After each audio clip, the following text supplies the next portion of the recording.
Hey guys, Trey Bender here with Program Stories, and today I'm sitting here with Miss Taylor Crawford, and she actually went to two programs, Turnabout Ranch and another one in Texas. So Taylor, let's get started. How old were you when you went to Turnabout Ranch? 17. 17. How'd you get taken there? Like, tell us kind of what happened. I was at school. I was in the first class of the day, and I live in Atlanta when this happened, or I'm from Atlanta, and so the Atlanta Police Department came into my classroom, but that was not really abnormal. Like they hung out at the school, and they said my name, and then everyone like oohed and awed because they knew I was like in trouble of some sort. But I told the teacher because I kind of knew it was happening. I felt it coming. So I said, like, if I don't come back soon, please come get me because something's really wrong. And then he was like, oh, whatever, you're probably in trouble. And then they didn't handcuff me. They just walked me to the office. I tried to get out of it a lot, like by doing things like trying to go to the bathroom or etc., which were all denied requests. And then when I got into the office, there was like these two really tall ladies, and they were just like wearing black outfits, nothing that said anything. And then my mom and my principal, who was like from an Atlanta public school, was very uncomfortable and didn't know what was going on and was like, knew this was weird.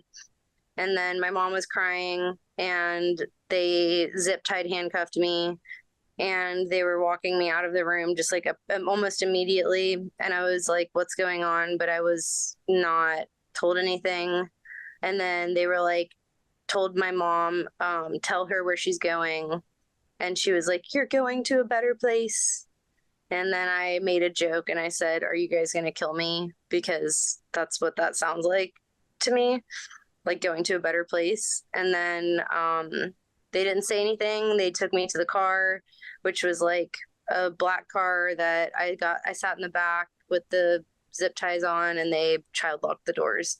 And then they flew me from Atlanta to Salt Lake City and then drove me to the program.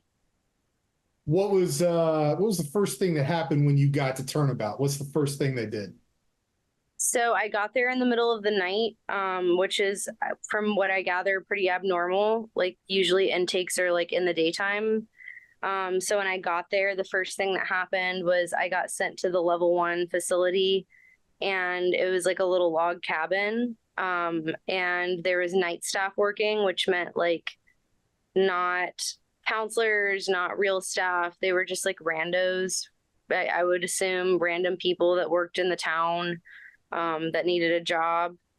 And they were just two guys, and they wanted to strip search me, I'm assuming, because one dude took me into a room by myself in the back and told me to take my clothes off. And I was not like an aggressive person. I was not violent before then, but I was so mad and scared and angry that I hit him in the face when he was like attempting to take my clothes off for me. So then he didn't retaliate physically, which is pretty surprising, because you would assume places like this, that's what normally happens. But he actually just laughed at me and was like, cool, we'll have fun. And then I slept on the ground with the clothes I had on. And it's southern Utah is where Turnabout Ranch is located, in Escalante, Utah. And it's very cold. And I was taken on October 27th. So it was really cold there. So yeah, I just slept on the ground cold. And then in the morning, they woke me up before the other kids, and they put me into what is called Impact Level 1. And they just handed me a binder and were like, you're at Turnabout Ranch. You're not going to have a fun time. This is going to be horrible.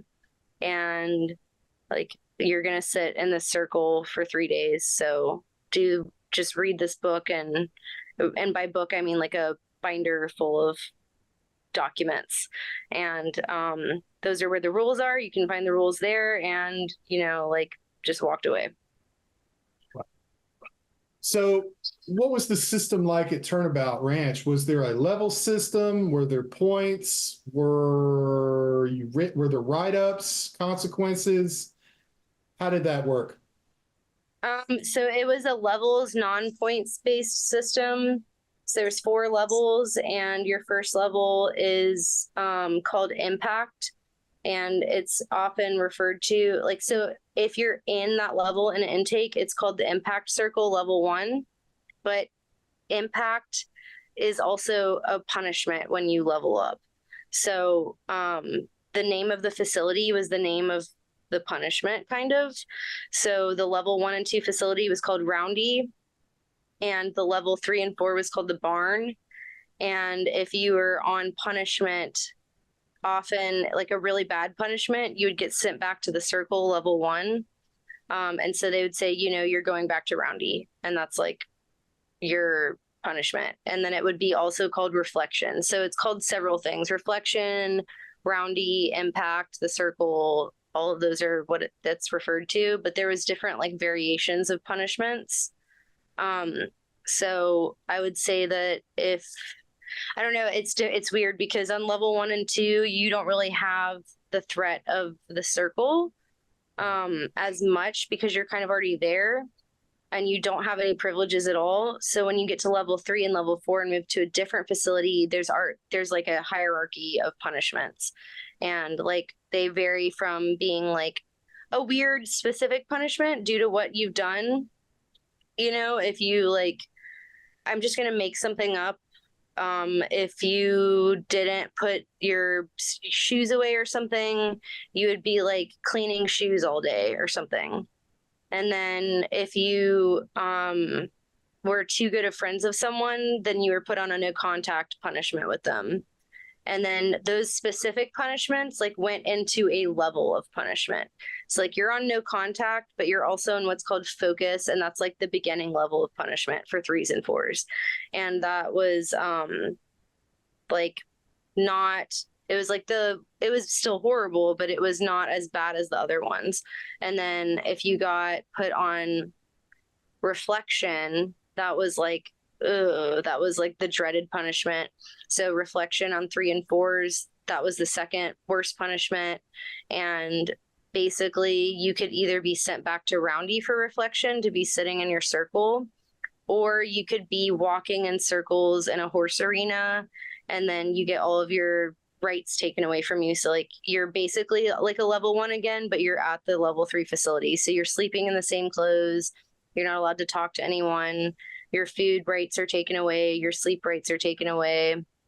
And you're just basically like in isolation, but you're with it's like there's people around you, but you're not doing anything with them, and you're facing a wall when everyone's doing stuff.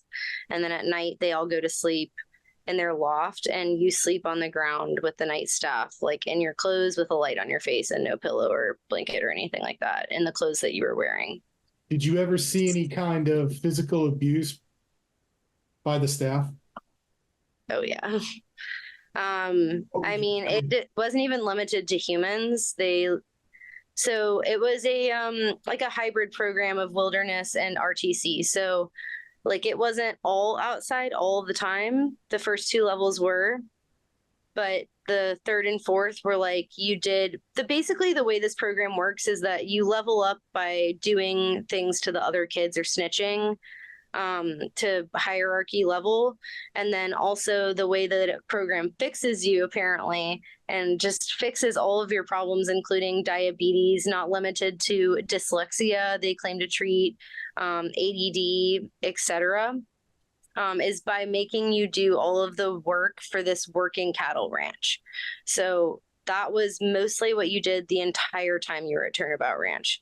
And it was just like level 1 and 2 were the hardest, and then level 3 and 4 were like a lot of work, but not as much. So the physical abuse didn't stop with the children. You were assigned a horse when you got to level 3, and it was a horse that supposedly represented who you were. So like the one that they assigned to me was like apparently really stubborn and never followed the rules and was hard-headed and angry and violent, and that's who I was. So that's the horse that they gave me. And if you didn't, like, there was like sometimes we'd have group therapy, which was very abnormal, but if we did and you said something that they didn't like, the director who had spurs on his cowboy boots would beat the horse that you had with it in front of you, or threaten you with beating your animals that you were taking care of, or he would brag often about like lighting rats on fire and just other similar really messed up things. But the physical abuse towards the children was wild. I've never really heard of anything like it. There was obviously restraints. I was restrained. I watched restraints happen all the time. And what they did there was something called, have you ever heard of PCS? No, I haven't. What is that? So I think it's what it's supposed to stand for. And I don't know if this is a made up term or if this is actually like a real therapeutic or whatever controlled term that's actually used, but it was called positive control strategies. But the staff joked and they said that it was called put child in sand.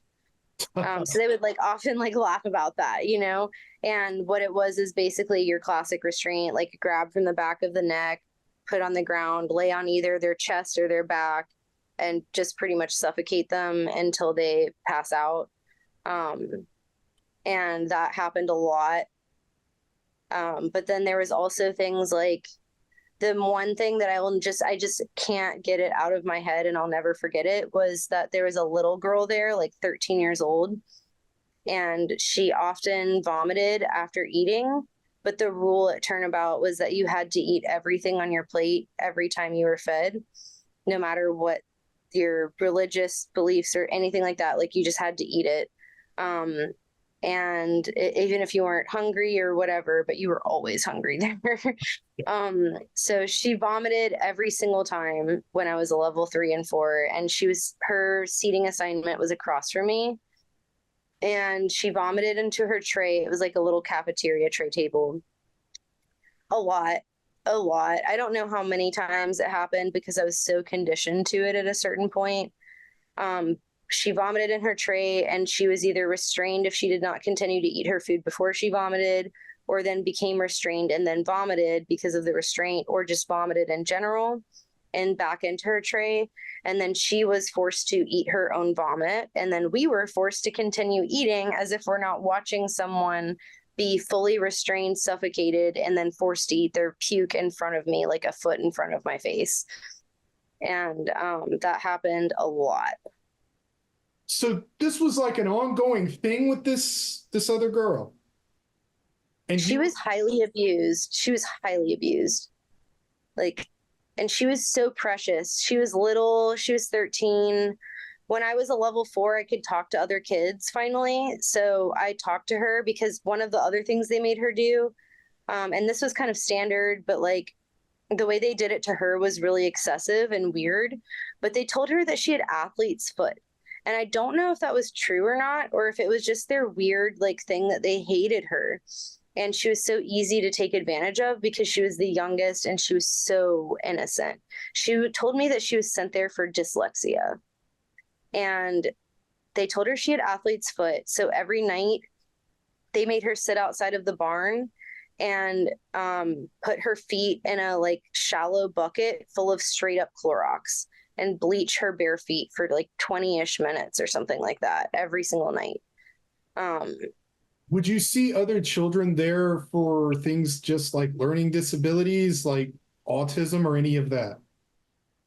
Yeah, there was definitely a child there when I was there at Roundy camp. So that was level 1 and 2.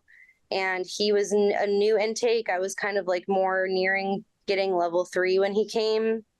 But his parents pulled him out actually, and he was there for gay conversion therapy.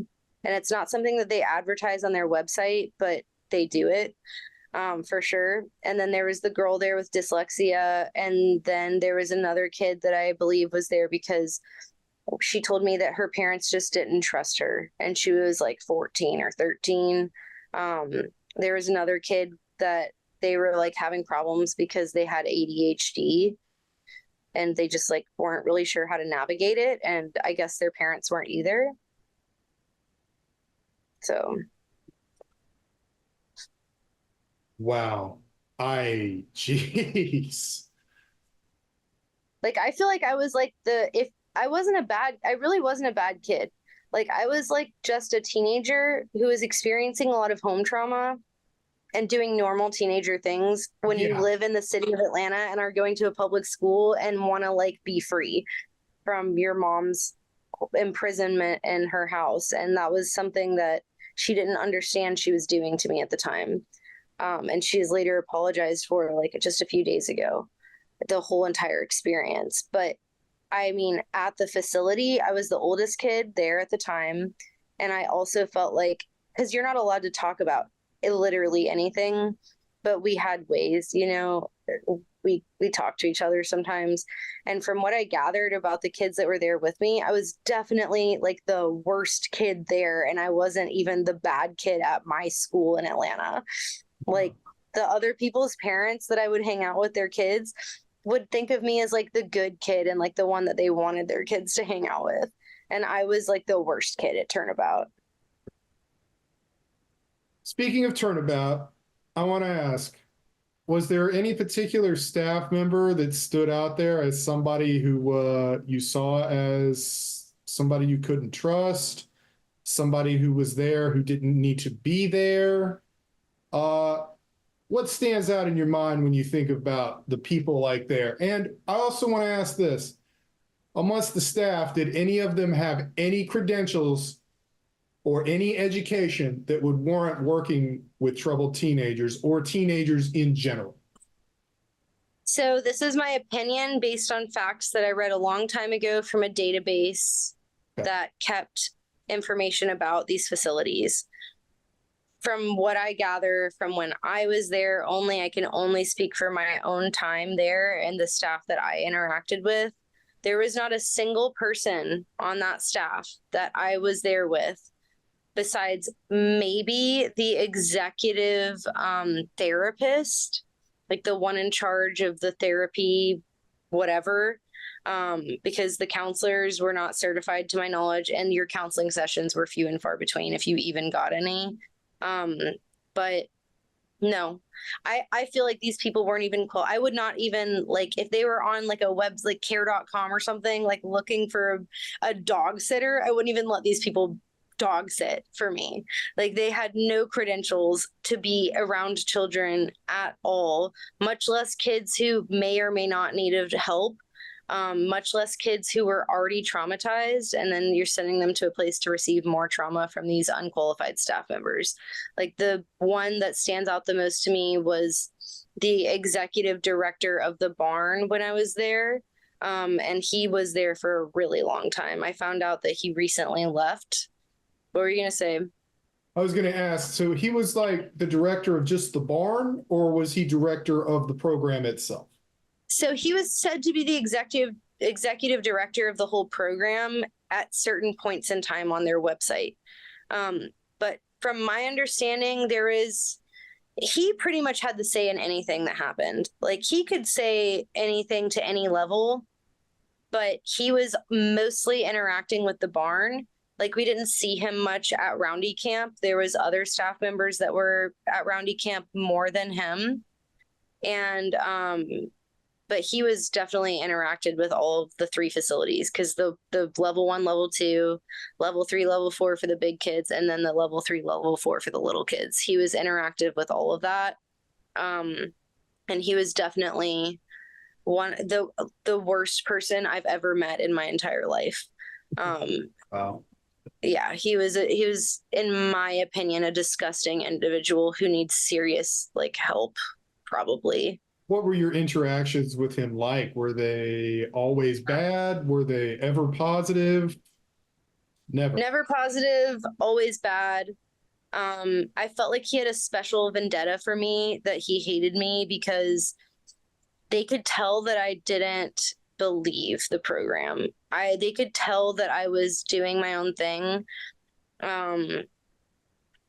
I mean, even in my video of my graduation ceremony, they asked me to speak about a certain time that I got in trouble that's really, really involved him and is really messed up. And when they asked me to talk about my time at Turnabout and including that instance, I said in this video that I still have, that I said, yeah, when I got here, I was angry and I hated everyone and I thought it was stupid. And then they're like, well, then what happened? Like when you got past level or out of your circle? And I was like, then I got out of my circle and I still thought I hated everyone and that it was stupid. And they're like, and then what happened when you leveled up? And I was like, yeah, then I leveled up and I just kept getting in trouble because I didn't do what I was told to do. And I was so deadpan, like the whole video. It was really weird to watch. And then they're like, so how did you like get to the place that you are now? Like tell your mom, because she was videoing it. She was there. And I was like, yeah. And I looked down so uncomfortably and was just kind of like, yeah, so I just figured out that I kind of just had to do what I needed to do to get out of here. Like, that's what I said. Like, they knew that I did not care about working their program. They knew that I just didn't give a shit at all. Like, I knew from the moment I got there that this place was horrible and going to be super whack, messed up, like different next level. Like my sister had been to 2 programs before me, like I mentioned, and she prepped me for it. She told me, like, you, Taylor, you're going to have to do what mom's going to send you to these places, and you're going to have to play their stupid game to get out. And it's going to be bad. And she told me what happened to her, like at her facilities. But when I got to Turnabout and I saw the landscape, I was like, oh, she didn't prep me for this. Like, she didn't go to the same ones as me. So she had no idea. And neither did I. I thought it would be like an indoor, you know, like lots of therapy type of situation. It was not like that. I knew immediately that it was disgusting and messed up. And I tried to document everything I could from the second that I arrived. Wow. Given your time, I want to ask about the living situation at Turnabout Ranch. Can you tell us about that? Were there bunk beds? Did you have a room? Were you denied certain things, like certain toiletry items? How did that work? Tell us about that. Tell us about the living situation there. Yeah. So at Roundy Camp, your living situation in level 1, like I said, is this circle made of rocks that you sit in, and you basically just hold a stress position in that circle and are deprived of all of your necessities that you need. And then in all communications. And then in level 2, you're still in that same Roundy Camp area, which is just the name for their building and the surrounding area of it, because this is in really, really, really rural Utah. And then so at level 2, you got to sleep upstairs. It was a very small, like log cabin type little house on the prairie looking facility for those 1 and 2 levels. And you could sleep upstairs in this loft that was really a loft. Like it was genuinely a loft. There was a ladder, and it was like one side had the boys were downstairs, like in a room that we never got to look at. The girls were upstairs in this loft, and the loft was just like a big wooden unfinished loft with little like wooden, how do I describe this? Like wooden, they look like toddler beds. You know how toddler beds are like super close to the ground, like that? Okay, so it was that, and then you got a sleeping bag, and you didn't get a pillow or a blanket or like a foam pad or like any sort of mattress, because level 1 and 2 was meant to break you, so you got nothing. And then when you got to level 3, you went to this facility called the Barn, and then there was like a loft on one side and a loft on the other side of the facility for girls and boys. And then the girls' loft, I never saw the boys' loft. Obviously, I saw it on a video on their website, actually. They have a student touring the loft. It's really uncomfortable. But just like watching it for a normal person is even uncomfortable. Like, because you're not allowed to talk about anything. So the kids just like touring the loft and being like, yep, well, these are my clothes and I really like them because they're my clothes. And as you see, I have a shirt that I folded here. And I have my pants that I folded here, and I like these pants because they're my pants. And this is my bunk, and like this is where I sleep. And you know, I have to make my sleeping bag every morning, and that just gives me a really good sense of accomplishment. And then you know, I don't get to keep my shoes up here, and it's just like, oh, ick, gross. But yeah, so it was just like a series of bunk beds in a weird formation, and they had these little cubbies where that kid was showing in the video. you keep I think you got like a couple pairs of shirts that were all plain colored and jean pants with belts. And I don't think you were allowed to keep the belts upstairs for, obvious reasons. No shoes upstairs. And then you got a pillow. I think on level 3 or 4, you got a pillow. And yeah, you had a little foam pad. And it was a wooden bunk bed, like a log cabin-esque vibe still. And in that wooden bunk bed, your sleeping bag was there, and you were allowed 2 pictures, and they couldn't be of anyone besides your parents, like no pets, no friends. And then you didn't really spend time in the lofts. Like, you really just went there to go to sleep.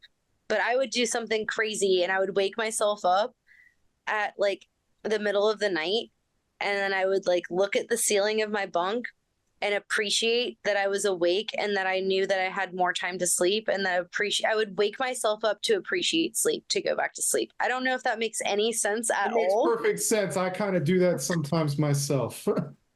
Yeah, it's like when your alarm goes off too early and you're like, oh, hell yeah. And then you snooze it for when you actually have to wake up, except for like way more psychologically messed up than that. Yeah. What kinds of things were you fed at Turnabout Ranch? So on level 1 and 2, level 1 is Cheerios with raisins if you get a cool staff member. I've heard that kids got ramen without flavoring packets on level 1 that they could cook on a campfire in their circle.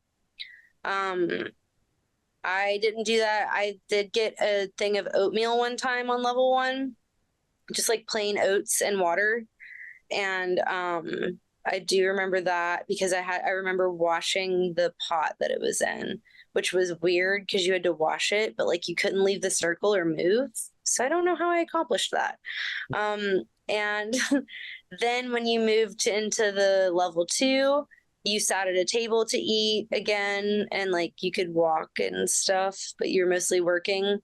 And I don't remember the food on level 2 at all. I don't remember it at all. All I know is that you were not allowed any condiments, spices.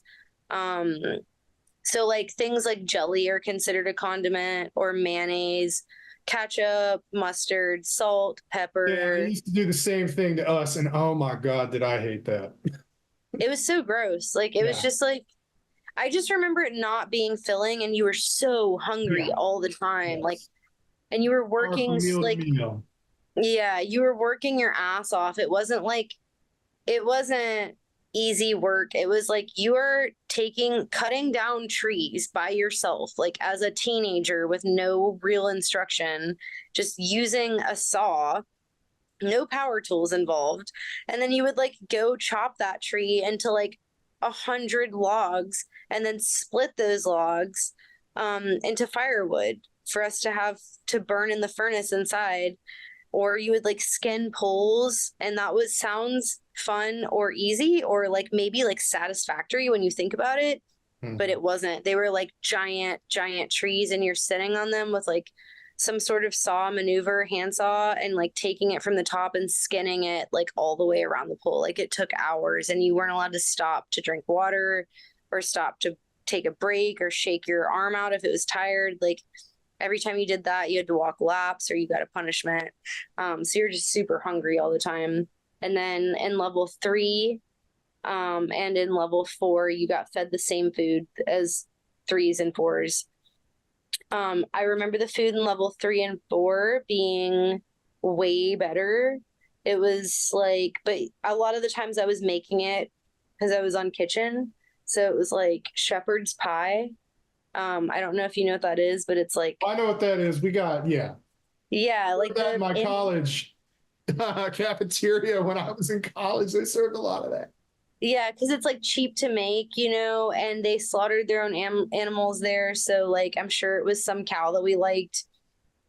And then it was like instant mashed potatoes on the bottom, or maybe it was on the top, and then the ground beef, and then like corn, canned and dried vegetables and stuff like that, and then like the ground beef. And I appreciated it because it was filling. But it was like most of the diet was empty carbs on all of the levels, I would say.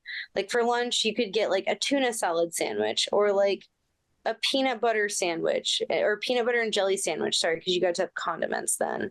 I remember one time we got pancakes for breakfast and we got to have syrup, and it was like Christmas, and it wasn't actually Christmas. It just felt like that.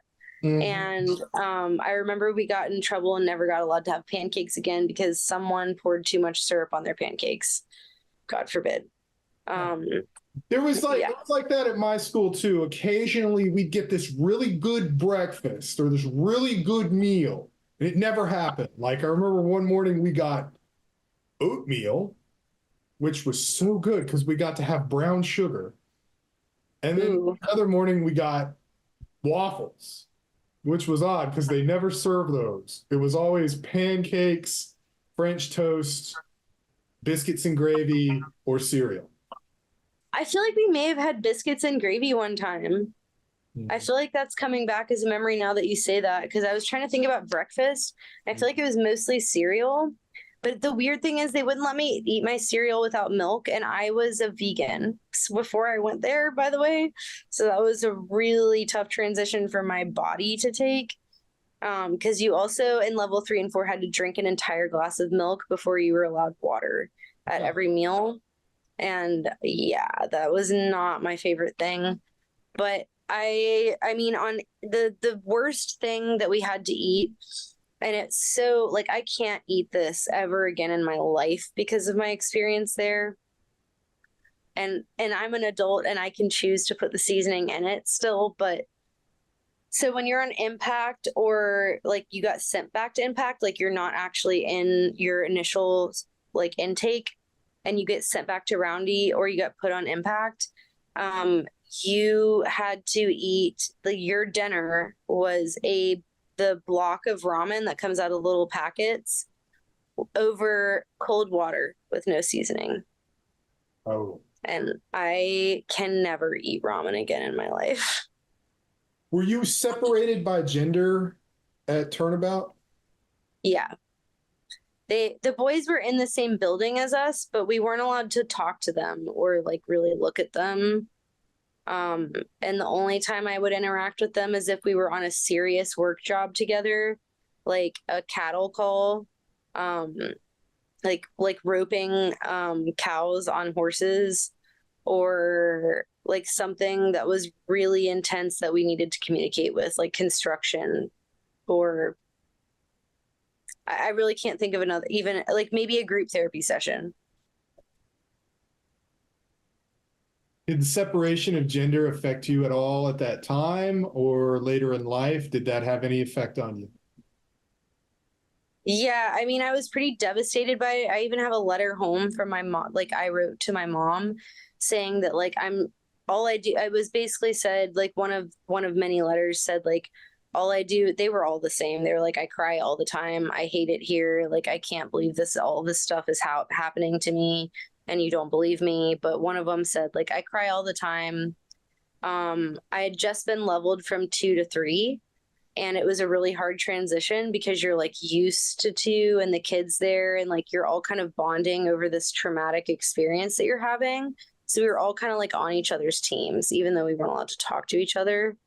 But when I got to 3, that was when I wrote that letter, because I told her that, you know, all of the girls gang up on me.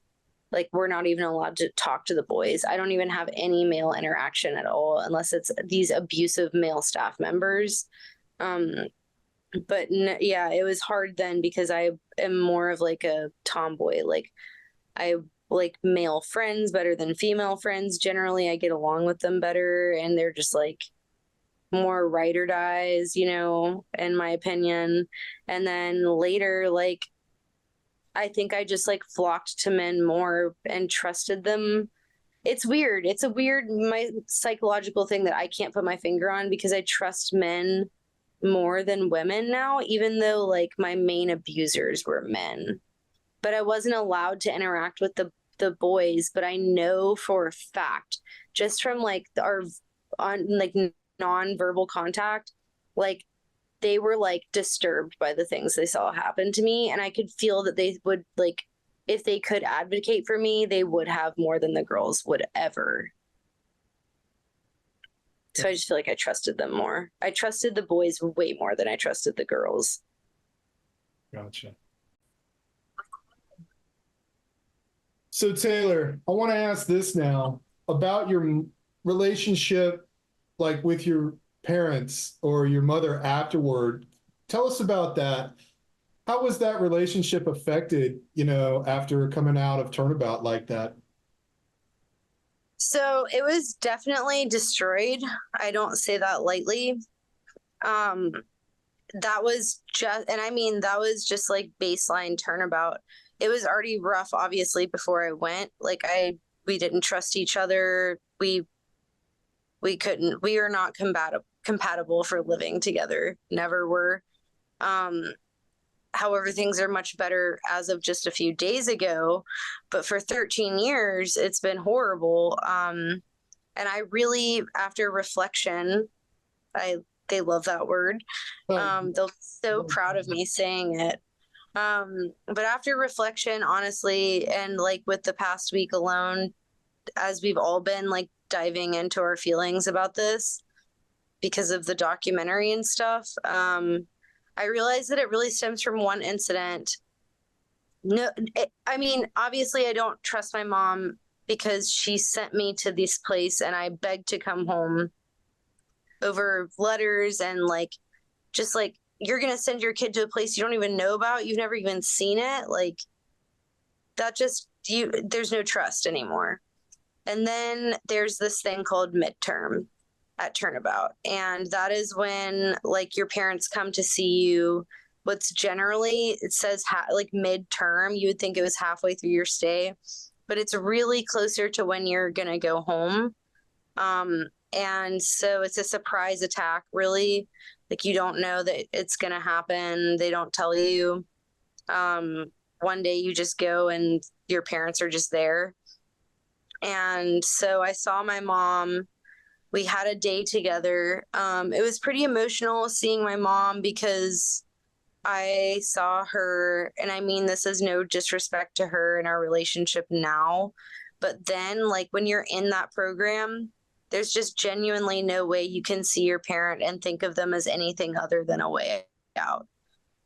You're like, human being, get me the fuck out of here. So I saw her, I was pretty emotional, but I didn't have any plans of begging her to come home because that was very strictly in the rules. The rules at Turnabout were like, but not limited to, you couldn't talk about the other levels. You couldn't talk about levels that you were previously in. You were not allowed to talk about Roundy ever, like while you were at Roundy or not at Roundy. You weren't allowed to talk about what they call war stories, which is anything that happened to you before you went there, anything that would happen to you when you left.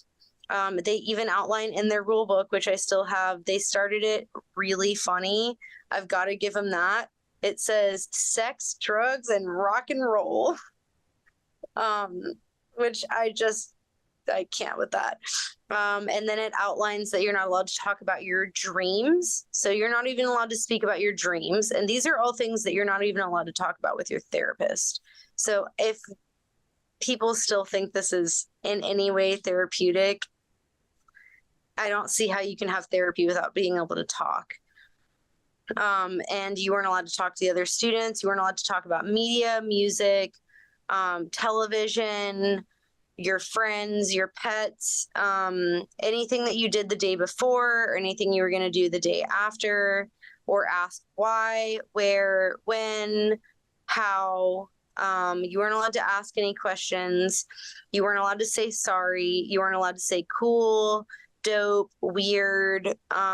There was whiteboards lining the barn facility with all list of things that you were not allowed to say or talk about. So you're imagine like what you're left with talking about. It's nothing. So my mom's the same rules apply on midterm is my point. So I was under I knew that I was not allowed to talk about the abuses going on there. I wasn't allowed to talk about going home. I wasn't allowed to ask to go home. I wasn't allowed to listen to music or do any of that stuff. But on midterm, everything just got real shady real quick, like in front of my mom's face. And so, first of all, my sister, my older sister, came from Atlanta and flew to Salt Lake, then drove 3 hours to Escalante with my mom. And when I got to the initial midterm meeting, she wasn't there. It was just my mom. And then we went to a gas station because you're allowed to leave campus. And we went to go hike or something. I really don't remember what we did, but I just remember it being not pleasant. I wasn't happy. I was just biding the time. I was excited to see my mom because it was another human. And like she was acting nice to me and stuff. But she was very like on guard with me the whole time. So when we went to this gas station, I saw my sister's iPod sitting on a table at the gas station. And I knew it was hers. I just knew. And I asked my mom, is my sister here? And she said, no, don't talk to me about that. And then the bathroom door opened and out comes my sister. Apparently, Turnabout told them that my sister was not allowed to see me. And I think that's because she had been trying to write me letters or get in contact with me or something. And they knew that she was not on the program side. So I was not allowed to have contact with her. And they basically told her to go home. But my mom was like, I'm not paying for her to go home. Like she can just hang out at the hotel or whatever until this is over. But they instructed my mom that, and this is what I found out later, that they conditioned all the parents in a meeting before they met their kids. Your child is going to lie to you. They are going to manipulate you. They're going to try to make you believe that abuses are happening here. That's all a lie. They just want to come home. So my mom, I feel like your mother knew what was going on there. no. She was so conned into this situation. Like she genuinely was, these are professionals that you think are medical and health professionals and professionals in this industry. You think that they are doctors of some sort or have some sort of licensing or wisdom, and you're at your wit's end or whatever, and you're sending your kid to get help of what you think they need help for. But most of us didn't need help in that way. So she fully believed them. Like she really did. And so at the end of our midterm first day, it's supposed to be 3 days, I got to hang out with my sister. My mom did let me do that, which is cool. I don't think she told anyone about it. And then when we went back to her hotel room, she told me she was going to take a shower and take me back. And I will never forget that sentence. I'm going to take a shower and then I'm going to take you back. And I was like, whoa, take me back. Like, I am not going back there.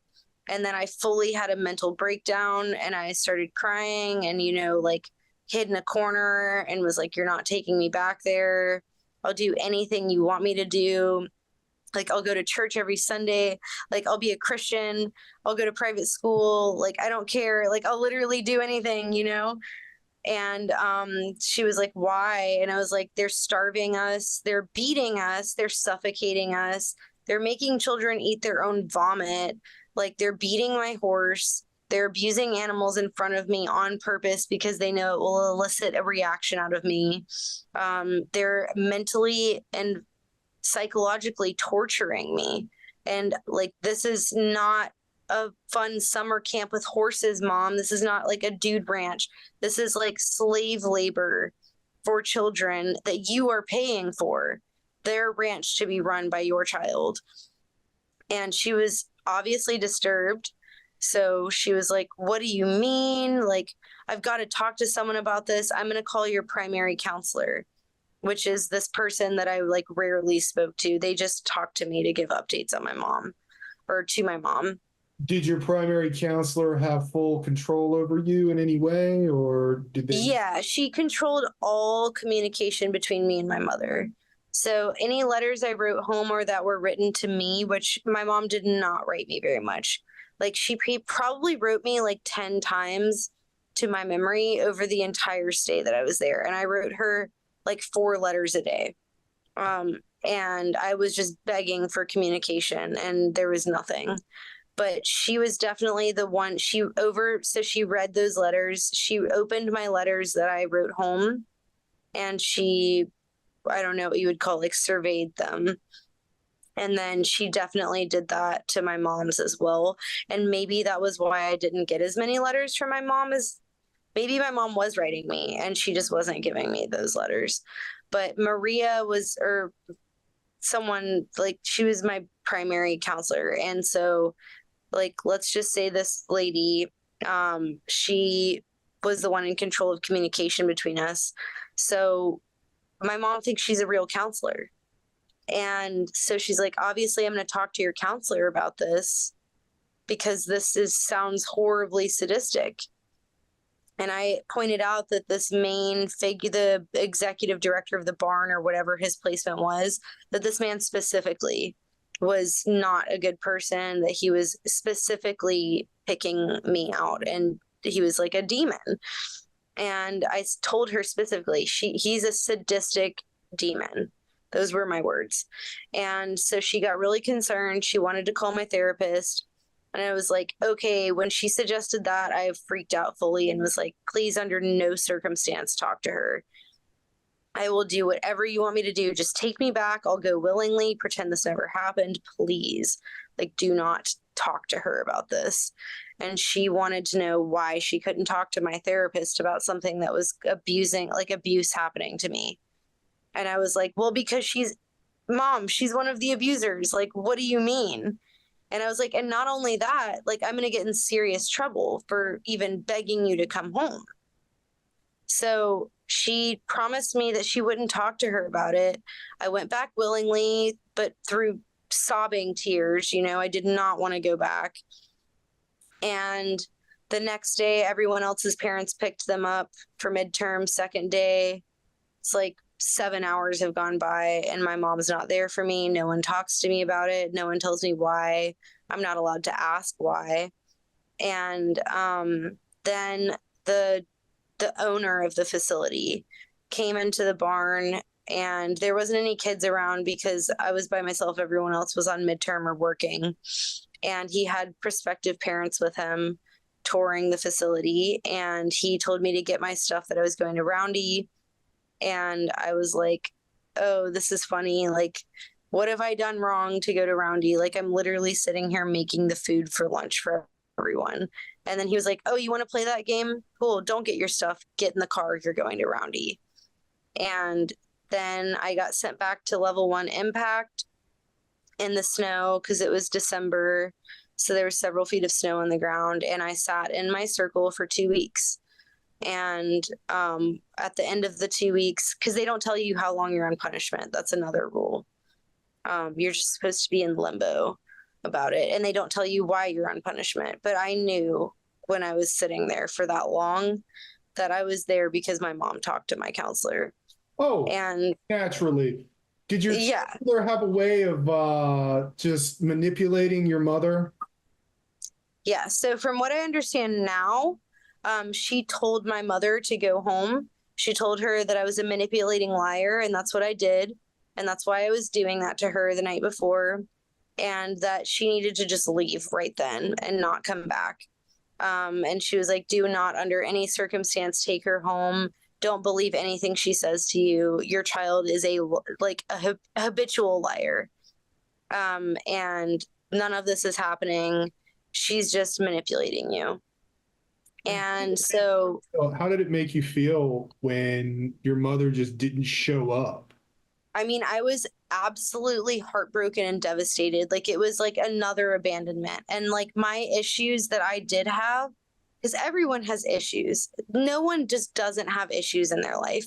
But like, if I were to seek a therapist when I was a child for my issues, it probably would be like abandonment issues. Like, I mean, my dad died when I was a little kid, and I really processed that well for an 8-year-old. But then after my dad died, my mom was completely destroyed by the situation. Like, it really just unraveled everything within her, and she was not able to function as an adult. It really destroyed, like, it broke her heart. And she didn't know how to raise 2 kids by herself. And so oftentimes as a child, she would called DCFS just when she was overwhelmed in her own head, and just call them to the house to have them taken from her because she just didn't want us anymore. And I remember my sister, fighting off many people and locking me in closets and bathrooms to keep them away from me. She would call random families from the church that she went to have them just be like, can you just come take my kid? Like, I don't want them anymore. And I heard her say those words. This isn't something that I'm like making up. Like, I heard the DCFS phone calls. So like, I'd always felt like I was unwanted. And then for her to take me to this, have me kidnapped and taken to this place, and then I tell her what's going on there, and then she just doesn't show up for the second day of midterm, I was so devastated. Like, she never wrote me letters, and then every other kid gets all these experiences with their siblings and like their mom and their parents, and like I only have one parent, they have two. I'm already feeling left out. And then my mom just never showed up, and that was like, she doesn't want me anymore. Clearly, again, just left me. And then when the 2 weeks was over was when things got really, really bad. Roundy, the whole experience sitting in Impact for 2 weeks was degrading and shaming, obviously. I was a level 4 and I got sent back to 1. And you don't even get like to do binder work or anything. You're just sitting there, like not eating or sleeping in the snow. So, and then all the ones who were on Impact, like for their intake, were in the circles too. And they were like looking at a level 4 being in the circle, and it was like shaming. So the clinical staff showed up one day randomly, like the primary therapist for the whole turnabout, my therapist, my primary therapist, my main abuser there, the director of the barn, and another guy he's very publicized because he was on that TV show Brat Camp that they made about Turnabout. And he's kind of like the roundy guy, roundy camp guy, roundy hard ass. And they were all there, and they stood over my circle and with their warm clothes on in the snow. And I just remember like sitting on the ground, just looking up to them, like with nothing inside of me. Like my psyche was completely destroyed. Like I was done. I was ready to roll over and die. I was like, this is stupid. What's the point of trying to like stay alive? Because in my writings back home to my mom, I say lots of phrases like, the only thing that keeps me from like killing myself here, or the only thing that keeps me alive here, or the only thing that makes me want to open my eyes every morning is the thought of my friends at home, not you. And so yeah, they stood over my circle and they said, "Are you cold?" I said yes. They said, "Are you hungry?" I said yes. They said, "Do you want to get in the warm car and go back to the warm barn with us?" And I said yes. And they're like, "Great. So you're going to follow our instructions.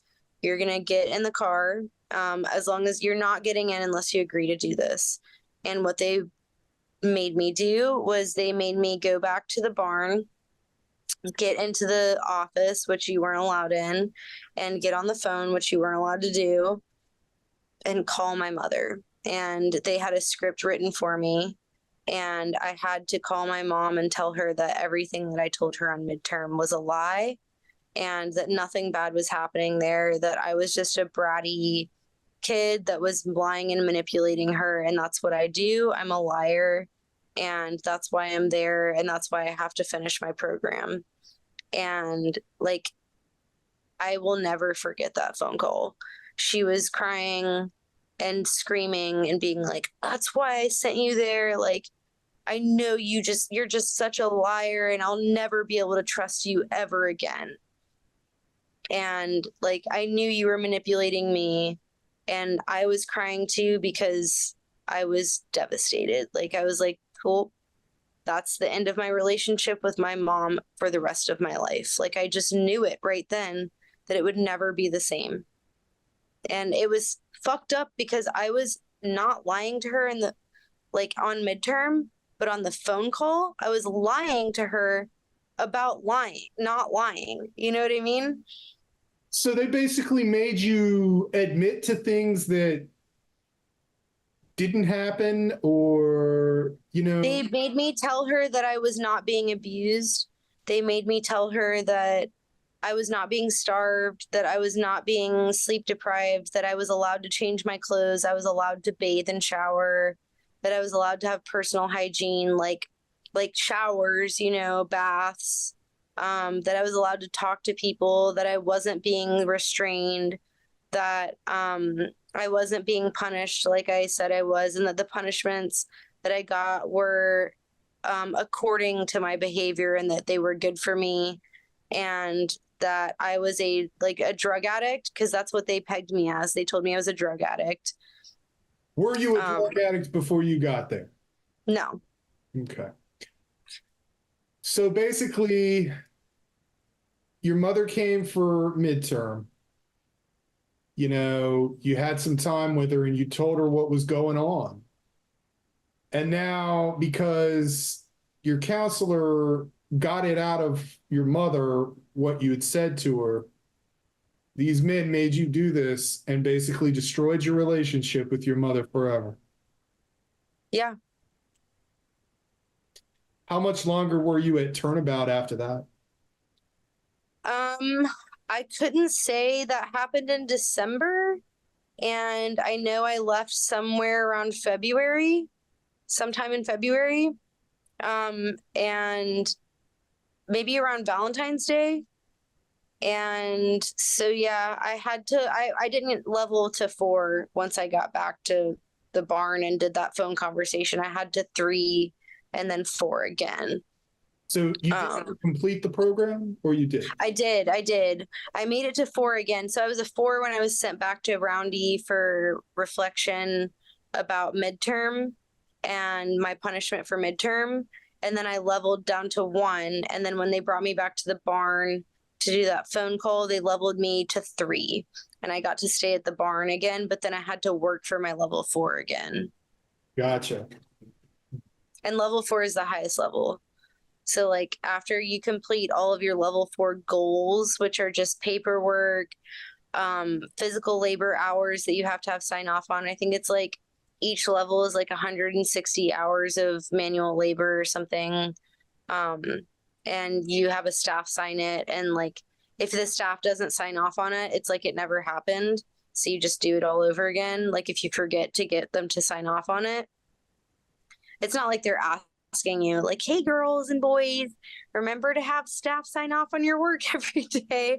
Like they're setting you up for failure. So now let's get to the end. What was it like when you left Turnabout? How did that go? You have a graduation ceremony. It's not really a ceremony. Everything is a circle there. Like everything is based on the circle mentality. I really don't still understand it, so I couldn't explain it to you. But yeah, so you have like a circle of chairs and it's just like very cash inside the barn.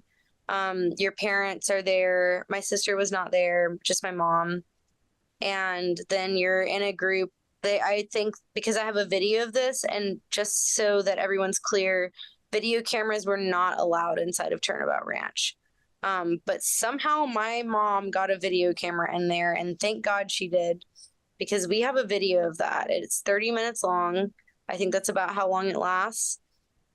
And since it's such a small group of kids, like they just do a graduation for like one kid, if that's what's happening. And that's what was happening. It was just me. And they review your time at Turnabout and make you talk about what you fixed about yourself, which mine was extremely vague. Like I said, like earlier, I pretty much just told them that I thought the whole thing was stupid. But I was very careful with what I said, because the threat was always that you could always just never leave and be sent back to the circle. So I didn't outright say anything too offensive or too not in the rule book, but I just told them I felt like it was stupid. And then when they asked me what I fixed about myself, I looked down and just told them, I guess I had to focus on the things I need to fix, and didn't say anything in specific. And then just said I needed to do what I needed to do to leave. And then before you're having your graduation, most kids have what's called a going home plan. and that's when they meet with their primary counselor and they talk about, like, I don't know if you guys, did you have like life contracts when you left? That was a part of my program, yes, but I never made it to where we even discussed that. I never made any progress in my program. Yeah. I didn't make progress mentally, but I guess on paper, yeah. So after you left Turnabout Ranch, what happened then? Yeah, so in that little going home meeting, they told me that I wasn't going home. Really? And they did make me sign the life contract though. Um, but they told me that I was going to another facility for a year that was and they told me it was all girls. And when they told me that, I got violent again and I punched a hole through the primary counselor's trailer door. And then I just stormed out and they put me in a circle. But my mom transported me from graduation. We went from Utah to Heartlight Ministries in Hallsville / Longview, Texas. Another one of those middle of nowhere places. They always are, aren't they? Yeah, I think it's for many reasons. And the main one is so that you can't run. But yeah, this one was, I mean, they even advertise on their website as a boarding school, but it was not a boarding school. It was an indoor, it was like the best way I can describe the vibe of Heartlight is if you were a cat inside of a animal shelter in a cage and you didn't know what else to do besides piss everywhere because you were so bored. And I mean that in the most literal sense. We did that. I can believe it. I can believe it. Were you allowed to go outside at Heartlight? Kind of. Sometimes if it was like for a work thing or if you were on restriction, which is what they called punishment there. But yeah, it was definitely different. Like I was kind of excited to go to a different place because I knew I was going to have to go to a different place anyways. Mhm. So I was excited for it not to be another wilderness or not another high impact, because that was just, I couldn't, yeah, horrible. But yeah, I got there. She brought me. Interestingly, I used my mom. This is the only thing that I remember from the transportation from Turnabout to Heartlight. We stayed in a hotel. When she went to sleep, iPhones had just come out, and I like took her iPhone in the middle of the night, and I figured out her passcode to it, and I got in and I got on Facebook, and I remembered all of my friends' phone numbers because it was that age where you like knew your friends' phone numbers by heart. I remember yeah. The good old days. Yeah. Yeah. And I texted all of them because they were so concerned about me. They knew it was bad. And I was like, I love you so much. I'm going to this place. This is what it's called. This is where it is. Please come get me on my 18th birthday. Please. Like, I'll do anything. Please come get me. I don't respond to this text past 5 minutes from now because this is my mom's phone and I will be in serious trouble, you know, if she finds out that I had any contact with the outside world because of the life contract. And then I like deleted all the texts. They were smart enough not to text it back. And it was just nice to have that moment with my friends and like speak to them for the first time in so long and like let them know that I was alive. And I sent them a picture of me that my mom had taken the day before at Turnabout at my graduation. And I looked horrible. I've seen that picture. Yeah. I gained at least 40 pounds at Turnabout because of the food they were feeding us and then the excessive amount they were feeding us at the upper levels to fatten us because we were working so hard. So yeah, I just looked really rough. And I remember my friends' responses to the pictures being like, whoa, like, is that even you? Is this Judy posing as my mom, like posing as you? Like, that's not the person we know. But yeah, so she drove me to Heartlight. And then on intake, I went to the main like office and my mom was still with me. And it was really important to me that I had physical contact because at Turnabout Ranch, you weren't allowed to touch anyone for any reason. I mean, the staff were apparently allowed to touch you whenever they wanted, but you were not allowed to hug, high five, clap, like tap, touch, anything. So I like just imagine not having a hug in that long, like as a child, you know, too. It was just really hard. So I really wanted to hug my mom. And so I went into the counselor's office and they had like a little chit chat with me. And I remember thinking, like, whoa, this is like a real certified counselor. Like maybe this guy will be on my side, or, you know, whatever that really means to you, on your side. But I just felt like he was going to maybe help unpack what happened at Turnabout. Did You know? he do that at all? Huh? Did he do that and help you at all? No. I spoke with him really briefly and I asked him, well, I'm definitely gonna like my first question when I walked in the room is like, you're not gonna take me away from my mom yet, right? And he was like, correct, like that's fine. And he was like, you're definitely gonna be able to hug your mom when you leave, and or she leaves. And I thought we would like, I didn't really know what the intake process was there, so I thought maybe we like, it seemed like a really nice facility from the outside compared to Turnabout, at least. I mean, I know better now, but it seemed like maybe we could have like lunch together or something. Like that's the vibes it was giving. Like my counselor was like youth minister at like the cool church vibes. So I thought like this was going to be a good place, maybe, or at least less offensive. And then we walk out of the office and I look around for my mom, and it was just like the feeling of being escorted to Turnabout and midterm all over again. She was just gone. And no one told me where she was. I was allowed to talk to staff there, so I asked why, and they handed me a piece of paper, and I still have it. And it's my mom's handwriting on the back of just like a random scrap paper, and it says, "Please forgive me. I love you. I'm sorry. I was told to leave." And they told her to leave me because apparently, according to her recent conversation I had with her about it, because I asked her, like, why did you leave me there?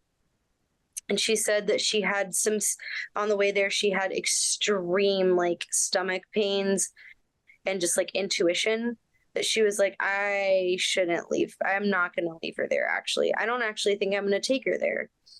And so she ended up taking me there, but she was talking to the staff outside. That's why she sent me in there with him alone, to try to figure out how she could not do this intake and take me home. And they convinced her to leave me. Wow. And what they told her was to leave as fast as she could. And I quote, were they very manipulative at Heartlight? Yeah, for sure. Just definitely more towards the parents too. There was times you got to have phone calls home at Heartlight. So I was really excited when I got past level 1 and I could have a phone call home. It was almost like a jail phone call. It was like in a small, like weird little corner, and you like used a phone connected to the wall. It was weird, but I got my phone calls cut short a lot because they said that I was like manipulating her and stuff. But I wasn't. I was just like, please, please, please take me home pretty much every time I talked to her. The person who was saying you were manipulating your mother, was it the same guy you met? No, I really don't know who it was, actually, because I think someone was monitoring the phone calls. So the phone calls would just You never knew who was monitoring these calls? No. Because the staff in our houses were not counselors. So we stayed in houses based on levels. And just kind of like at Turnabout, level 1 and level 2 were the same house. And you wore like all gray. That's how you knew you were a level 1 or 2. And it was called the South House. And it was the one closest to the road, the highway. And it was like a standard house. Like it was like a standard 1-story house with several bedrooms, and like a weird bathroom. The bathroom was weird though. It was like it was like a multiple stalls, and it was kind of like a public bathroom that you would use anywhere with like a gas station, but with showers. So I never knew who was monitoring these phone calls because the staff there were not counselors. They were literally just staff that lived in your house. They were like your house staff. I don't even know what their name for them was, but they weren't. Okay, so they aren't good people because none of them advocated for the children. They were all complicit adults that knew what was going on and didn't do anything, but they never went out of their way at Heartlight, in the house I was in, at least with the staff I was in. They never went out of their way to make my life miserable, but they didn't ever intervene if I was having my life made miserable by someone else there, you know, or to my other friends in the house. So I don't know. So what I want to do is this. I want to ask. So with these dorm parents, they were just kind of living there? Is that what happened? Like, yeah, to my understanding, I don't know if they had like days on or off, but there was like one lady that I remember just always being there. And then there was another one that I remember somewhat, but she didn't really like make an impact on me. We were less supervised at that facility. So like they lived there, but they would be like doing things. I don't know. I don't really know what they were doing, but they weren't always around us. Like we were having private conversations between other students. Like my first night there, I got a tattoo.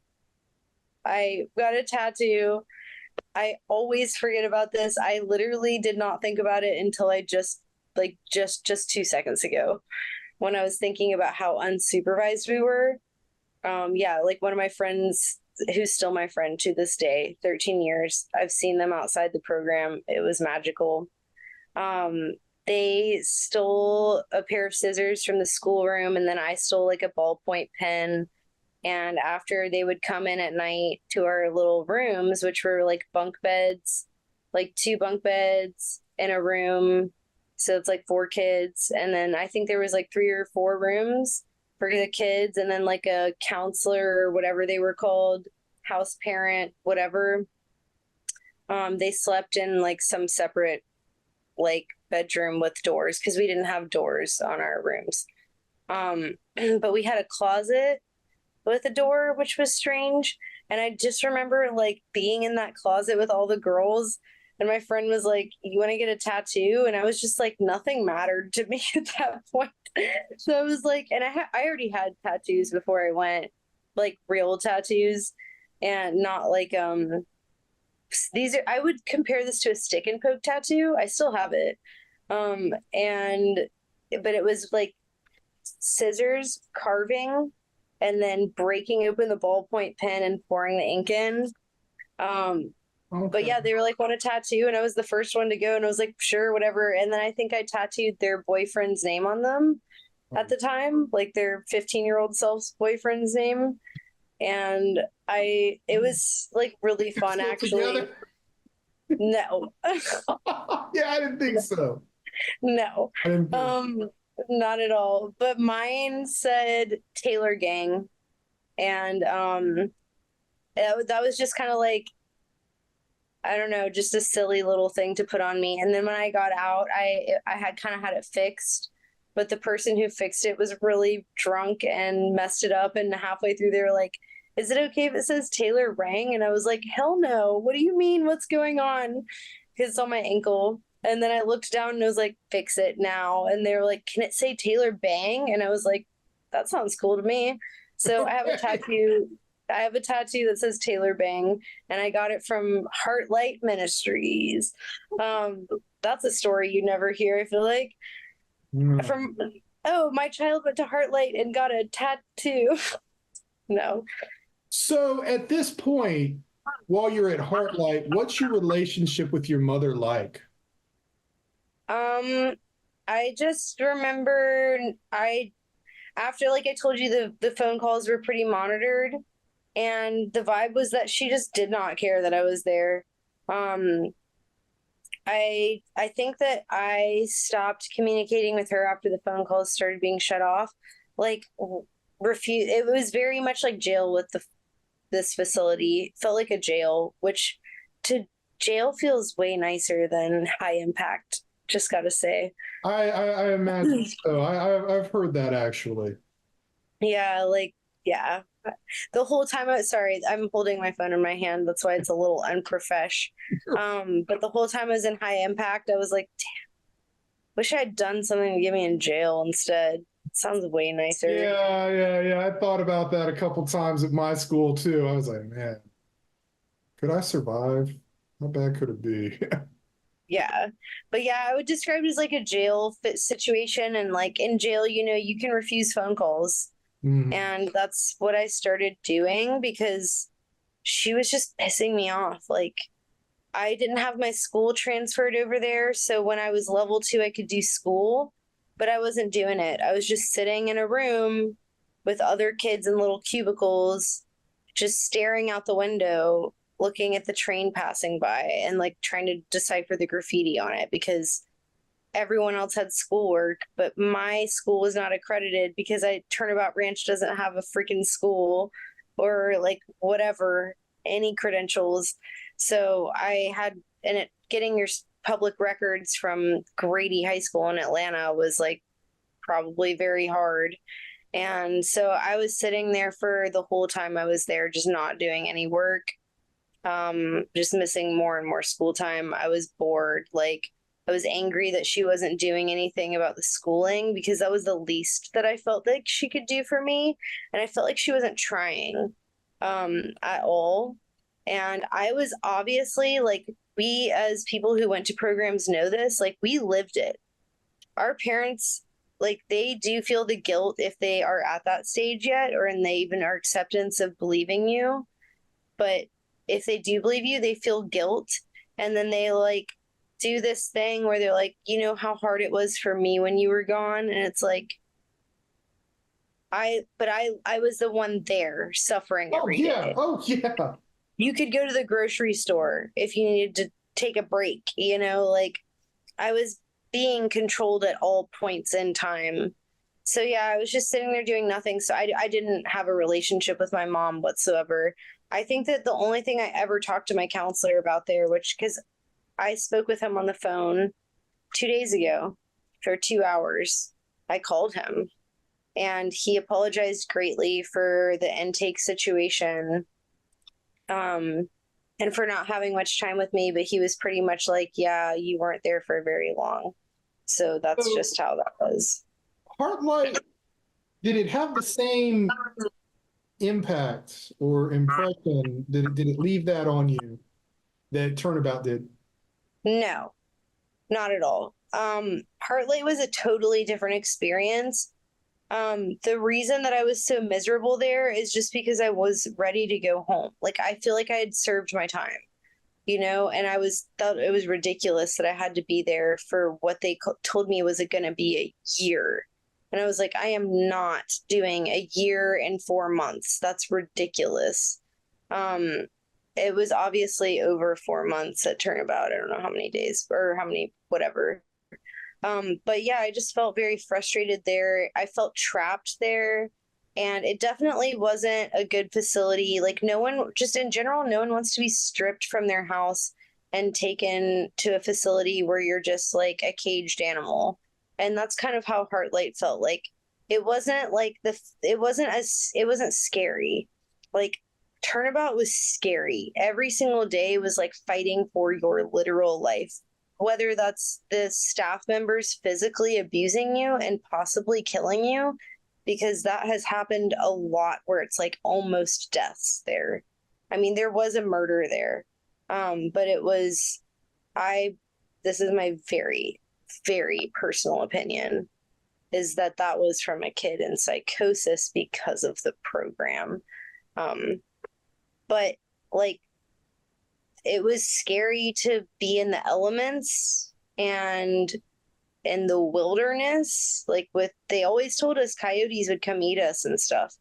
That was really scary. And then not knowing anything that was going to happen to you and knowing that anything that did happen to you was going to be bad because only three good things could happen to you. Level 2, level 3, and level 4. That's it. Those are the only 3 things that could happen to you that are good. And that's really a low amount of things for a 100-day minimum of things happening to you. So definitely not the same impact at all. Like the impact that it made on me was really like my relationship with the kids inside of that house that I was living in. Like I made some really interesting connections with people that are lifelong friends, like I said. And the way that I left made an impact on the rest of my life. And it was good for me in a really weird way. And then I think that like the only thing that I would attribute to having to go there, but being able to leave on my own terms, was that I was not reintegrated into society the way that everyone else was when they left High Impact, because they were just thrown into society and had to like learn how to integrate again after. Because like even going from Turnabout to Heartlight, I was, like I said, scared to talk to the other kids. I thought I was going to get in trouble for everything, and they were way more lax. Like it wasn't like getting in trouble all of the time. Like you would get in trouble and your punishments were like, their worst punishment was called restriction, and you wore an orange jumpsuit and all of your clothing and items got taken away from you and you couldn't do school. You would go outside and like rake leaves all day. So to me, that was like a dream. You know what I mean? I was like, that's easy. That's a walk in the park. So how did the whole experience with the troubled teen industry going through 2 programs, how did that affect your relationship that you have with your mother now? It ruined it. Like it absolutely destroyed our family dynamic completely. Because for a while, right, like I would say 9 months after my sister got out of hers, she was very programmed. And she thought that I was a bad kid and that I was making bad choices because I was doing normal teenage things. And that really screwed with my head to feel like no one was on my team, like in my family. Like my mom and my sister were against me. And then she quickly switched over like right before I left for my program.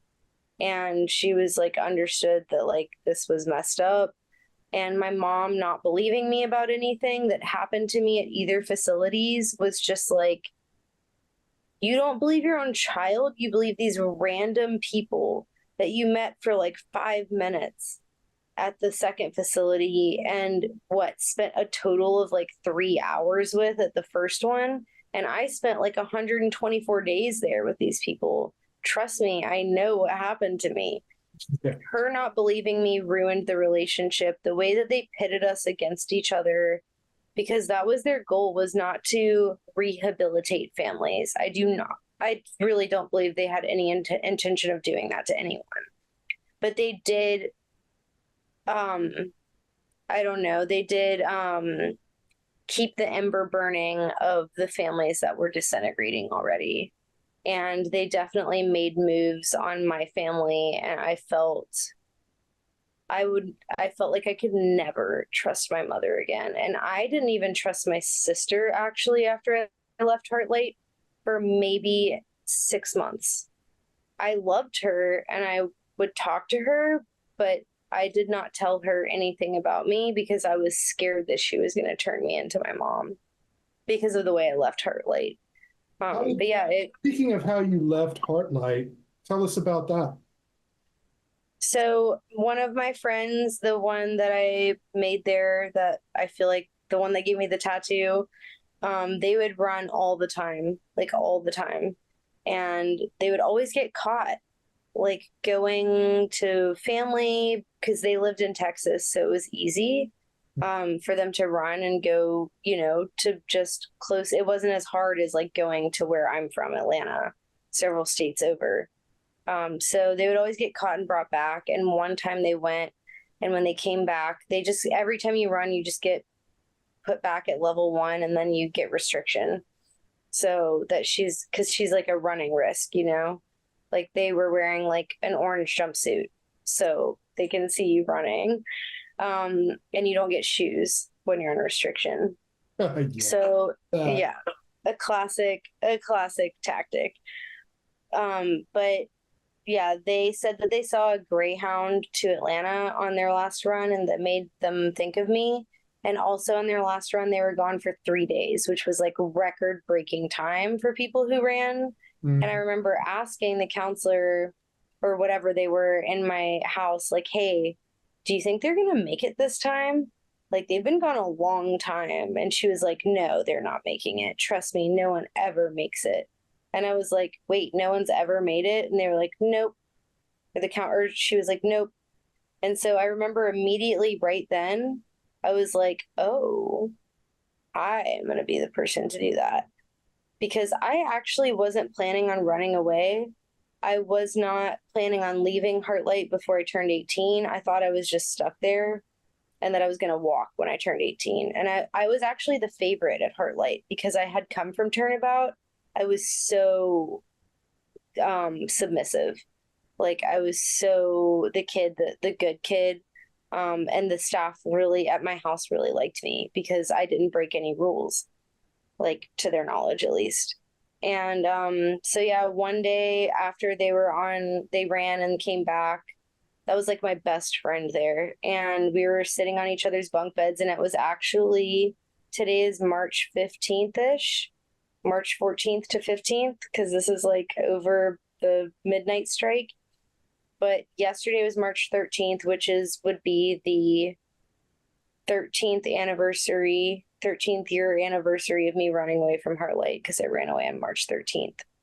Um, and I was just sitting on their bunk bed. We knew it was spring break. And I was just thinking about how much fun everyone else in the world was having and how we were just stuck in orange jumpsuits, like feral cats peeing on things and like losing our sanity from being caged inside so much. And I looked at them and was like, yo, mid conversation we were having after the dorm parents went to sleep, I was like, yo, like, you want to leave right now? And they were like, I mean, yeah, duh. And it was like, no, no, no, like, I'm going to leave right now. And it was like, and if you want to go with me, you just have to understand that I am not coming back here. So if you want to go with me, we're playing by my rules. Like, I'm not getting sent to an orange jumpsuit and going to be the not favorite. Because if I was going to stay there, I was just going to stay and be the favorite. But I was not going to stay there and be the kid I was at Turnabout that they hated and like wanted to destroy. gotcha. So I looked at them and we looked at each other, and it was like your classic runaway scene. I grabbed a pillowcase and I filled it with random items that I had. Like I had pictures because you're allowed to have some pictures there. And my friend from Atlanta sent me like a blanket that smelled like her house, which was just like comforting. And I took that. And then we took dumb shit. Like she had a digital camera and I had an electric razor because they let you shave there. You didn't get to shave at Turnabout. And we were only allowed to have the electric razors at Heartlight. And we put those in there because we were like, we'll pawn them for money Yeah. when we run, which is so stupid in retrospect, but that's how desperate we were. And we had nothing, you know what I mean? Oh, yeah. You don't have any, you're stripped of your identity. And so the other thing was that she was wearing a jumpsuit. So, and we wore all gray, which was actually very beneficial to the run. But I had to let them borrow some clothes because their clothes were taken away from them, restriction. And then they had a secret stash of shoes because our shoes got locked up at night. And they gave me a pair of shoes and I gave them the orange or the gray clothes. And then we just like took a deep breath and they kind of outlined like the road for me. And like, cause they'd run so many times, they knew like where we needed to go. And they were like, all right, when the doors open, the staff have gone to like, they haven't gone to sleep fully. They're going to do another room check, but they aren't locked yet. They'll be locked in like 15 minutes. So we need to do this while they're in their showers or whatever right now. And I was like, I'm not ready. I'm not ready. Like it was so weird. Even talking about it makes my heart rate go up. I can tell. I can tell. Like I was so not ready. Like when they were like, we have to go right now, I was like, wait, can we talk about it a little bit more, But we couldn't, and they just busted the fucking front door of the house open, and I like looked at them, and they were like, and it took a couple of minutes or seconds, don't know, because everything just became like very intense very quickly. Oh yeah. Yeah, and so the alarm did eventually go off. It was very loud. We like cornered the house, ran to the road. There was a main highway, and then on the other side of the highway there was train tracks. And I remember the first thing that happened was we cornered the corner and I slipped and fell in the mud. And then right when that happened, I had the biggest rush of adrenaline that I've probably ever had in my life. Because it was just way too much for my understimulated body. And like at that age too. I So was did you make it? Did you Oh make yeah, I made it. I made it. I made it. But it was crazy. Like I couldn't breathe. I couldn't run. I couldn't get up off the ground. I couldn't scream. And they were like screaming at me to go and really? get up. Like they were like, get up, go. Like now they're coming. And I could not get up. Like they had to pull me off the ground. And then when we did make it across the street, they got caught. A man came out of the woods trying to tackle us, tackled my friend to the ground, and I was really conflicted as to whether to leave them or not because I felt so bad. And they were like, go, like screaming while being tackled, being like, go, you will make it, I promise.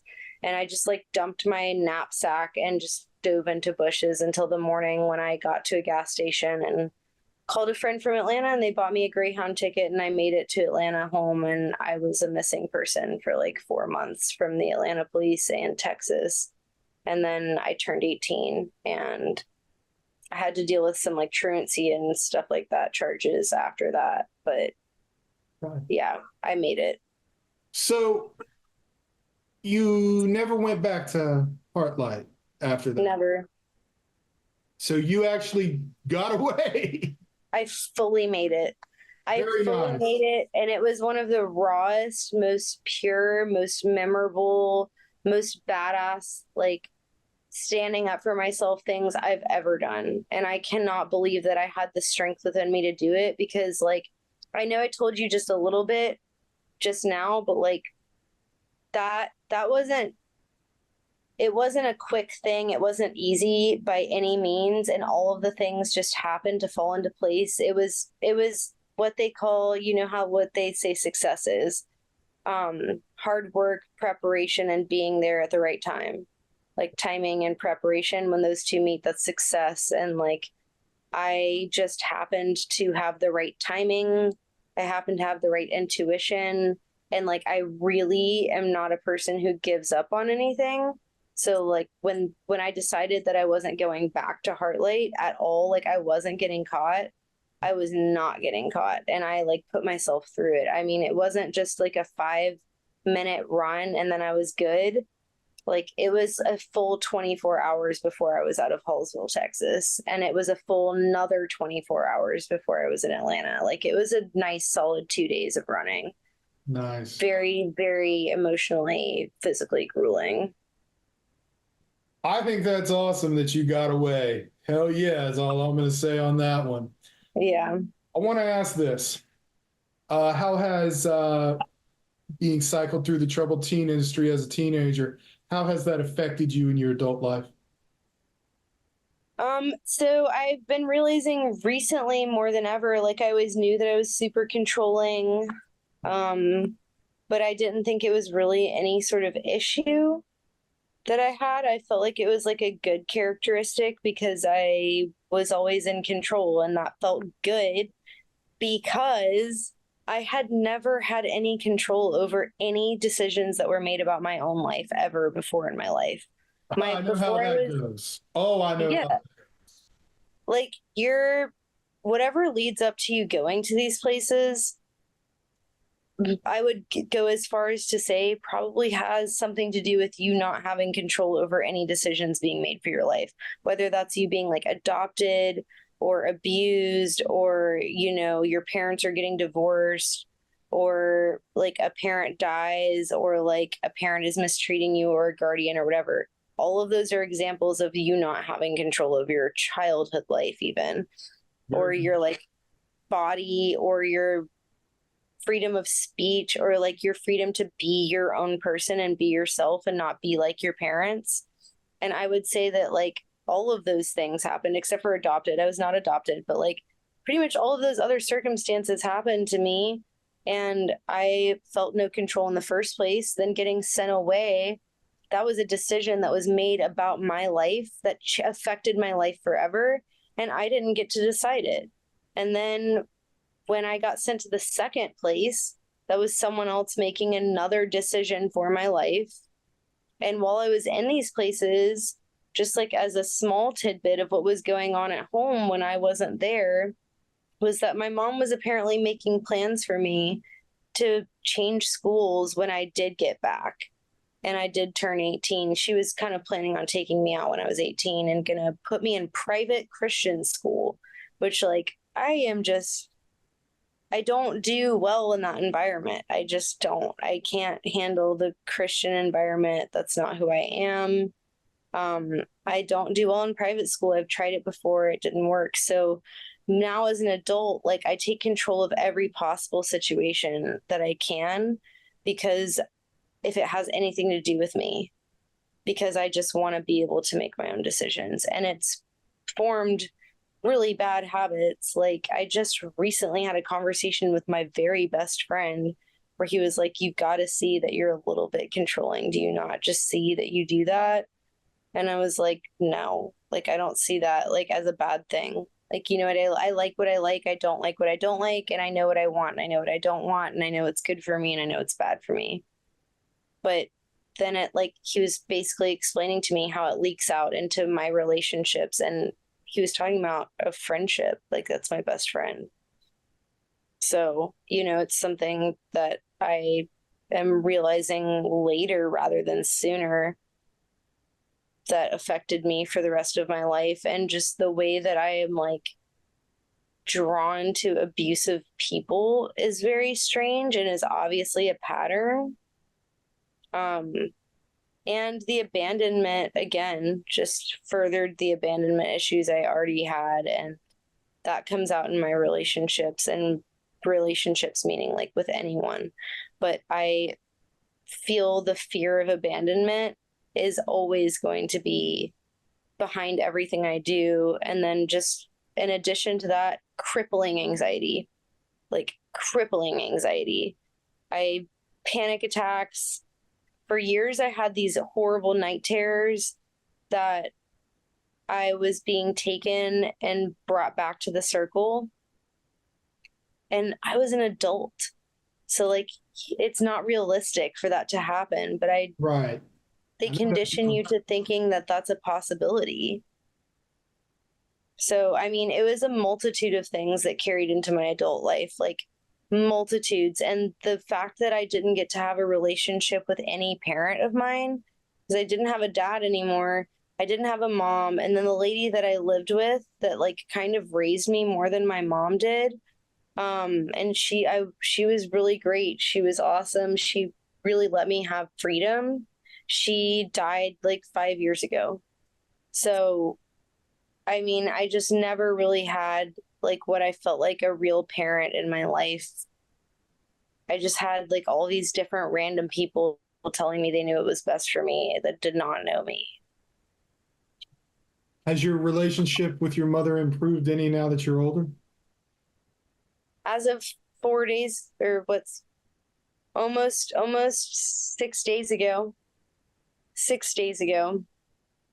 Literally. Like yeah, I mean it's a start for sure. It's not just a start, like it's like a whole 360 almost. She still hasn't heard all of the details of what happened to me there, because it's like very raw for her now that she finally believes me. Because what I've wanted for 13 years is just for her to tell me that she believes me and that she's sorry and that I didn't deserve it. because for the past 13 years, she's been telling me I did deserve it, not to bring it up, and that she doesn't want to be guilted and for me to just move on and get over it. I understand that. I understand. So yeah, she's she's trying to do everything she can, and she told me she would do whatever she could to help bring awareness to the topic for other people to not make the same mistake with their children. Well, that's not bad. That's a lot more than Not bad at all. That's like a huge hell yeah. Like, well, Taylor, crazy. I feel like you have really persevered and you've really overcome your time in the TTI. I am glad to see people like you stepping up and telling your story. Thanks. One last thing I want to ask you before we end. If you could talk directly to your abusers in Turnabout Ranch and the people who caused you all this harm and the people who made you make that phone call, what would you say to them? Like if you could talk directly to the barn directors and those people, what would you like to say? What would you want them to know? If you could talk directly to them. I'm going to look directly into the camera because I want them to watch. Please do. And I hope that they are watching, actually. And I want to say to you that you abused me when I was a child, and you thought that I would stay a child mentally and never move on from that. But I grew up and I am not scared of you anymore. In fact, I feel so empowered that I am an adult and can help prevent other children by being abused by you. And on a day-to-day basis, my job is taking care of children and making sure that they feel safe and loved and wanted, just like you made me feel the exact opposite of that. And also, like, a huge fuck you for ruining my relationship with my only parent that was alive on this earth. You know what you did to me, and you know what you did to all of us, and it was all real, and it actually happened, and our stories they're completely valid. Everything that happened is a factual event, and when this many people say the same thing, it's I mean, it has its own credibility per person, but when it's in masses, you fucked up. So yes, very much so. All right. Trey Bender, Program Stories, here with Miss Taylor. Thank you so much, guys. thank you for having me. Thank you. All right.